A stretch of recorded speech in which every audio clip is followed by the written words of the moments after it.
Saturday not only marked the day that Donald Trump decided to officially become an emperor and expand the American empire by deposing the government of Venezuela, it also marked the deadline for the Department of Justice to explain each and every one of the redactions that they had made to the Epstein files. And of course, as I'm sure everybody is well aware by now, they just didn't do that. They straight up didn't do it, right? They had this homework assignment, not just even a homework assignment. This is more than that. This was part of the legislation, part of the decree from Congress. You have to deliver this information by this day. And Pam Bondi, in charge of the DOJ, I'm assuming obviously at Trump's direction, didn't do it.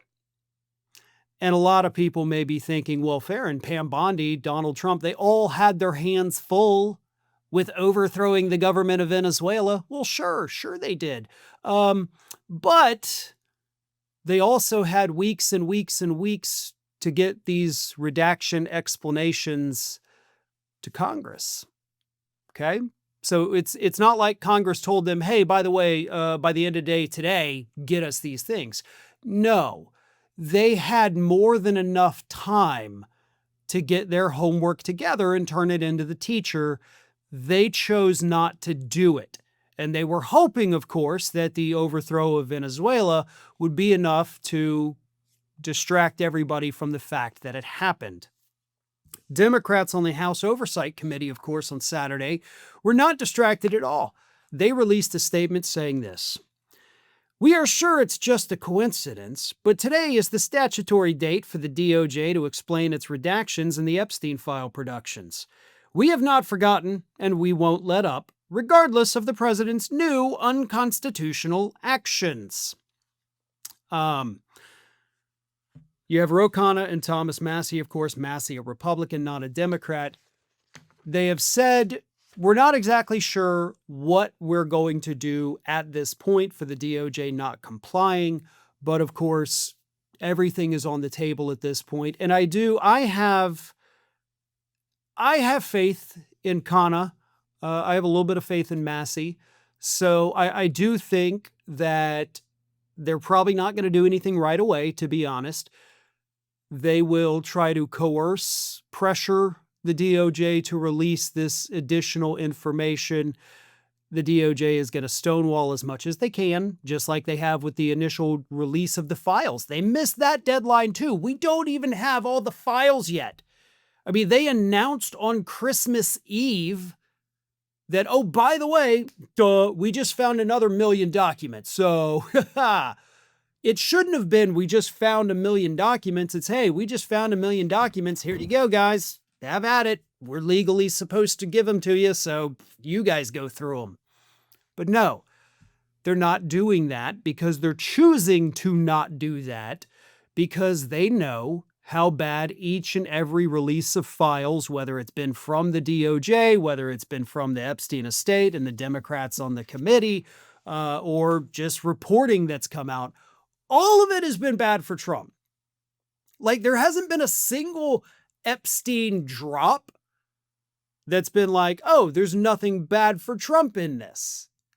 No, every single one, sometimes major, sometimes minor, but they've all had really bad news for Trump. And so overthrowing a foreign government is a pretty good distraction, especially when you're up against a hard deadline and you know that you effectively control the media at this point, all of the corporate media. So they're not going to bother reporting on it. All that's left is, the podcasters, the influencers, the YouTubers to be the ones to carry the torch because the corporate media is not going to do it. They love war. It doesn't matter if it's a right-leaning network or a left-leaning network. If it's corporate media, war, international instability is their bread and butter. That is absolutely where they make their money because the American public stays glued to their televisions, and that brings a lot of eyeballs, obviously. More eyeballs brings more ad revenue.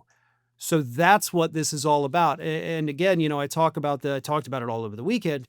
In the lead up to the Iraq war, all of the major networks were all in on it, right? They absolutely loved it. Phil Donahue, who at the time was a host on MSNBC, lost his job because he was the only host they had that actively spoke out against the invasion of Iraq.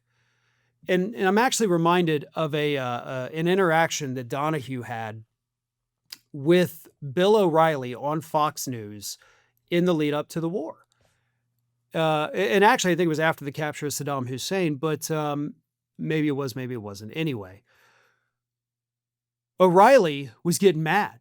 He was like, so you don't think we should take out Saddam Hussein? You want him to be there and do all these horrible things? Kind of like people are saying with Maduro. And Donahue responded. He said, Bill, Saddam was a bastard. Okay? But he was our bastard. We helped create these conditions that allowed him to do what he has done for several decades.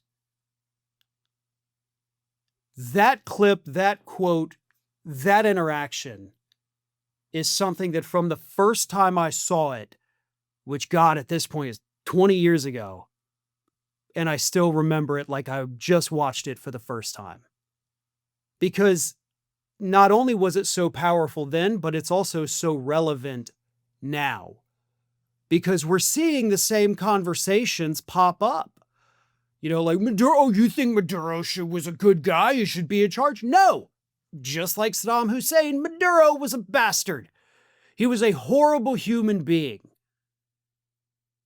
None of that gives us the right to walk into another country, start bombing them. 40 civilians, by the way, is the count that died in the bombings on Friday night, Saturday morning, and just take their leader and be like, we're gonna prosecute you on charges that, by the way, stem back decades, even though you haven't been in charge of the country for decades. So for the record, by the way, Pam Bondi not only blew past the Epstein files deadline, I think she's botched this indictment against Maduro so badly by literally accusing him of doing things that he couldn't have possibly done because he wasn't in charge of the government during most of this time.